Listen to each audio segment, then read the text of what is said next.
About 60 years ago, Honorable Roman Pucinski, the chief investigator of the Select Committee of the U.S. House of Representatives for the investigation into the Katyn forest massacre, put his final touches on the Katyn report.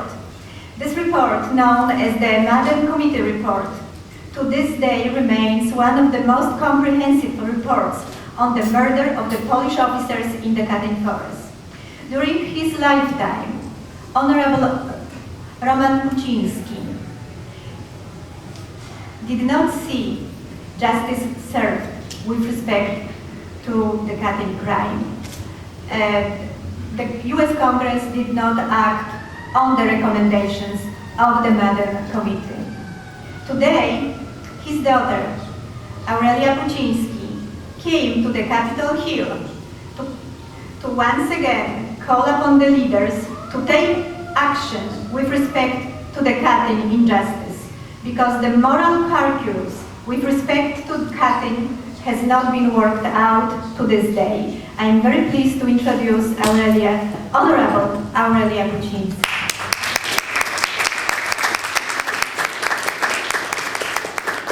Thank you very much, ladies and gentlemen, President Spula, Maria, President. I am thrilled to be here. It brings back very fond memories, not only of growing up in Washington, but also spending an entire lifetime listening to my father talk about the Katyn Forest Massacre and not only his work on the investigation, but the need for all of us to keep remembering it and to make somebody do something about it. On May 4th in 1943, General Sikorski, then the Prime Minister of the Polish government in exile in London, sent a most secret letter to President Roosevelt.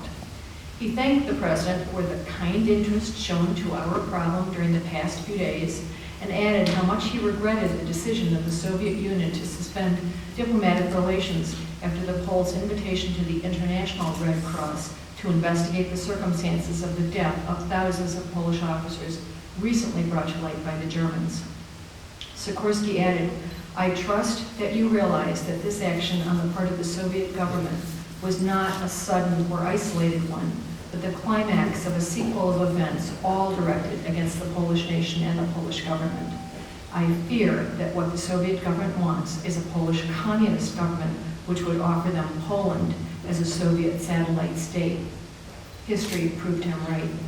Indeed, as we study the massacre of the Katyn forest, the tragic loss of lives is but one side of the same coin that damns not only the Soviets, but also those in the American and British governments who knew about Katyn, knew that open knowledge of it would disrupt their own plans, and purposely and deliberately kept the horror of that forest from public scrutiny until 1952, when the Congress of these United States held hearings that proved conclusively that the Soviets, not the Nazis, were responsible for the killing, and brought attention of the world to the fact that not only those bodies were hidden from view, but the knowledge of the crime was as well. We know that Sikorski told President Roosevelt about Katyn. We know that Roosevelt and Churchill knew about Katyn. We know that the Swiss Protective Service knew about Katyn because Colonel Van Vliet reported his trip to the site at the hands of the Germans while he was still a prisoner of war. We know the Soviets broke off diplomatic relations with the government in exile in 1943, in which Mr. Molotov accused the Poles of reaching an understanding with Hitler and used that as an excuse to break off all relations. And that in Moscow in 1943, Pravda and TASS reported that the Poles were collaborating with Hitler, that the behavior was provocative, and that the Sikorski government was assisting the German occupiers in covering up their crimes against the Russian and Polish people. We know that Stalin himself ordered the execution of the Polish officers and reserve officers because, as my father stated in 1965, as early as 1940, the Soviet communists had already cast the die for occupation of what are now known as the captive nations of Europe. Stalin knew that these Polish officers constituted the heart of resistance to the plans to take over Poland after the war. The execution of these Polish army officers in the Katyn forest by the Soviets constitutes the most brutal act of genocide against the leadership of a nation ever recorded in history. We know that somehow the Soviets were assigned at the Nuremberg trials to prosecute any war crimes in the area of Katyn, and that they indicted the Germans, but that no competent evidence was ever produced and the indictment was dropped. We know that in 1944, Professor Douglas Savory rose in the Parliament of London and called on his colleagues to do something about it, and he was advised by his colleagues in the House of Commons not to say anything because the appropriate time and place was 7 years ago at Nuremberg. We know that the free world has never held the Soviets accountable. We know that when in Congress in 1952, they issued a strong plea to cite the Soviet Union in the International Court of Justice, the State Department refused to do it. We know that during World War II, there were those in the State Department who felt the disclosure of the Soviet guilt in Katyn would hurt our relationship with our ally, the Russians. We know that in the meeting in Yalta, in which the borders of Poland were negotiated with Stalin, Roosevelt and Churchill knew full well that they were betraying Poland, an ally for whom England had even gotten into the war and to whom both leaders had categorically promised border and political independence.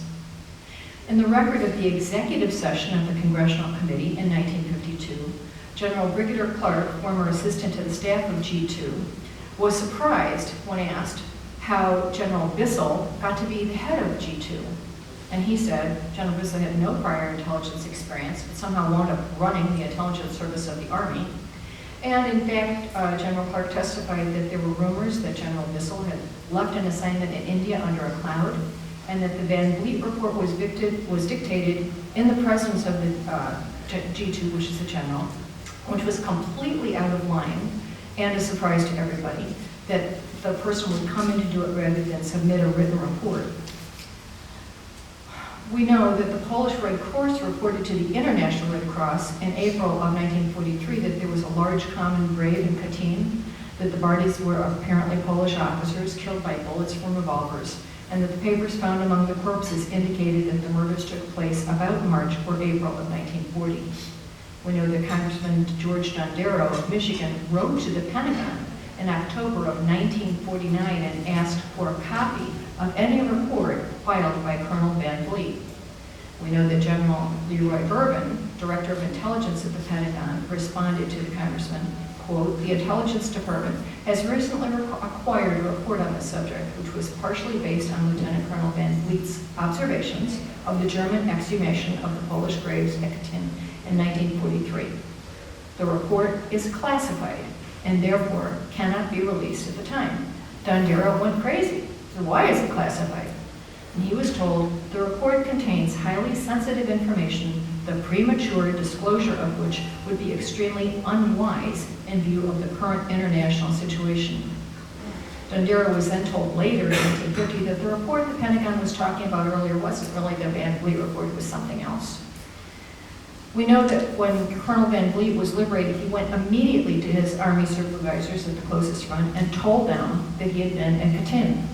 And we know from General Clark's testimony in executive session that the Van Vliet's superior officer, General Collins, told him, "Heavens, you have to get back to the First Army and get back to the War Department as rapidly as possible," and just booted him back to the First Army.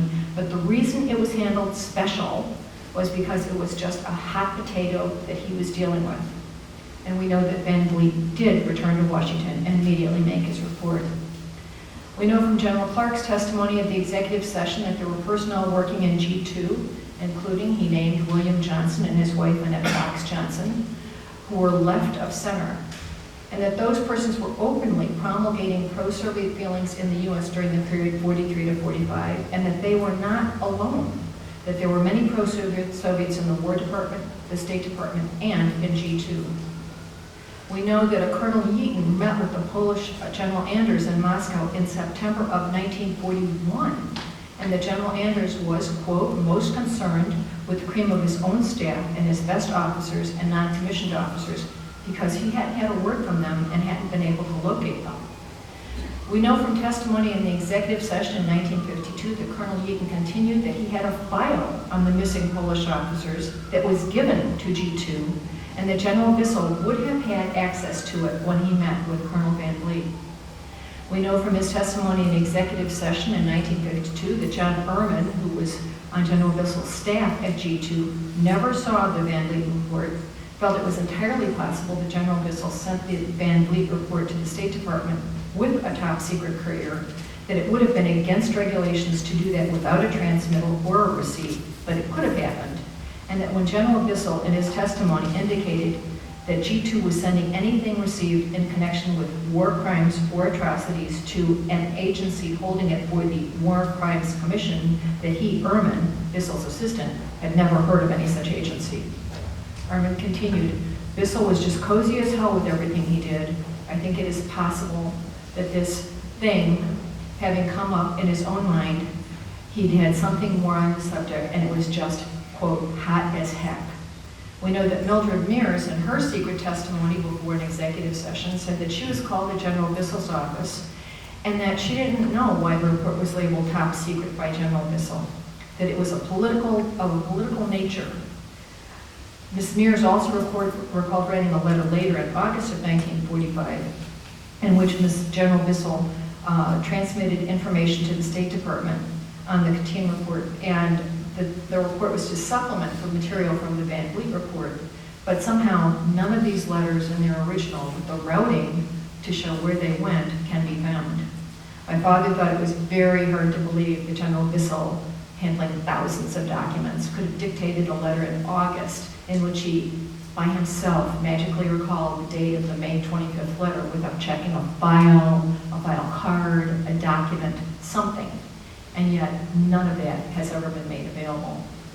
We know from his own testimony in 1952 that General Bissell called Mrs. Mears up to take the report, even though she wasn't his regular secretary, and that he ensured that Mrs. Mears knew the security classification of her work with Colonel Van Vliet, and that when it was completed, he classified it top secret. So we know that General Bissell, before he even talked to Van Vliet, was going to classify this top secret and tell his staff what to do with it. And what they did with it was make one rough copy. Now, they made one rough copy because Mrs. Mears would type a rough copy and then she would give it to the author and expect it to be edited, corrected, approved. In fact, it was the rough copy that was eventually signed by Colonel Van Vliet. Now, when Mr. Mitchell, the chief counsel of the committee, asked General Bissell in his testimony why and to what extent the Van Vliet report fell into the category of top secret in May of 1945, which was actually after the Germans had surrendered, General Bissell replied, well, we have the Yalta Conference. We know that the State Department could not find the Van Vliet report or any receipt for it. We know that they couldn't find the Van Vliet report to the Swiss protecting power on his treatment by the Germans. We know that the file copy of the letter is missing, that the original of the flag was missing, and that the file copies were missing all of the routing and all of the documents that came up. We know that the relationship of the Van Vliet report and its timing submitted to General Bissell on the 22nd and perhaps the 23rd of May of 1945 and sent over, apparently by General Bissell, according to him, to the State Department on the 25th of May 1945 coincided exactly with the opening of the United Nations Organization talks in San Francisco. We know that the FCC and the VOA smothered talk about Katyn through various nefarious means by challenging the licenses of foreign language broadcasters to curb the editorial content of Polish broadcasters and Ukrainian broadcasters. They kept those licenses on 30-day temporary licenses. The law provided for 2-year licenses for radio stations. They kept those licenses on 30-day temporary licenses on purpose to have leverage over the broadcasters and to make sure that the topic of Katyn was never mentioned in America. We know that in an executive session for the Congress in 1952, 2 gentlemen explained that the Office of Censorship was being taken over by the FCC and that it was not appropriate and it was not even authorized by the Act. And we know that those attending the San Francisco conference to establish the United Nations were very concerned that any knowledge of the Katyn Forest Massacre and the Russians' part in that would have seriously undermined the operation of the organization of the United Nations.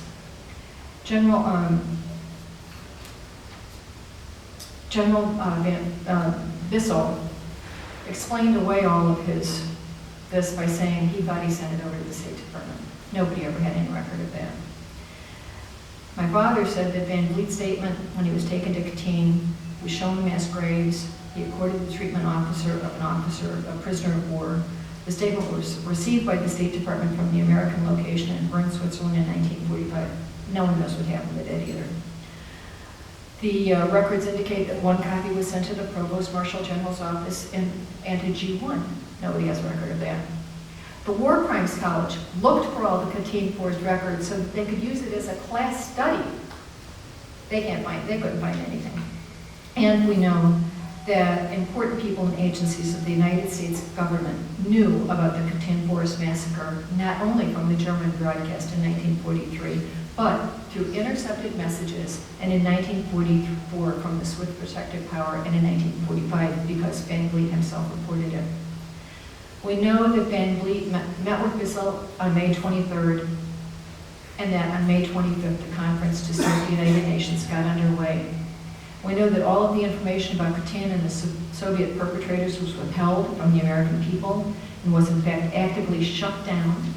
We believe that the borders of Poland, the agreements in Yalta, the government of Poland, and the actual foundation of the United Nations would have been vastly different if the United States government had been candid and open with the citizens of this nation and the world. Instead, to get a devil's deal to keep Russia in the war with Japan, Roosevelt, the State Department, the War Department, the FCC, the VOA, and other agencies covered up the massacre at Katyn, a cover-up that resulted in entire nations being held hostage to the will of communism and the brutality of Soviet domination.